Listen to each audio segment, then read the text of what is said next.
പേരാമ്പ്രയിൽ അതിശക്തമായ മത്സരം നടക്കുന്നു. LDFും UDFും.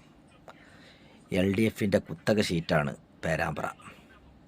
ഫാത്തിമ തഹ്ലിയയുടെ വരവോട് കൂടിയിട്ട് LDFിൻ്റെ കയ്യിൽ നിന്നും പോകുമെന്നുള്ള ഒരവസ്ഥയിലേക്കാണ് ഇപ്പോൾ പോയിക്കൊണ്ടിരിക്കുന്നത്.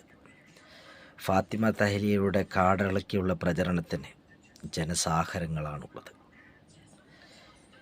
വമ്പിച്ച ഭൂരിപക്ഷത്തിൽ ഫാത്തിമ തഹ്ലിയ അവിടെ വിജയിക്കുമെന്നാണ് അവിടുത്തെ ജനങ്ങളുടെ കണക്കൂട്ടൽ. ജനങ്ങളുടെ കണക്കൂട്ടൽ അങ്ങനെയൊക്കെ ആണെങ്കിലും കൂടിയിട്ട് ഒരു 2000 വോട്ടിൻ്റെ ഉള്ളിലുള്ള ഭൂരിപക്ഷത്തിലായിരിക്കും ഫാത്തിമ തഹ്ലിയയുടെ വിജയം. ഭൂരിപക്ഷം 2000 വോട്ടിൻ്റെ ഉള്ളിൽ, അതായത് 1500ൻ്റെയും 2000ൻ്റെയും ഇടയിലുള്ളൊരു സംഖ്യയായിരിക്കും ഫാത്തിമ തഹ്ലിയയുടെ വിജയസാധ്യതക്കുള്ള നമ്പർ.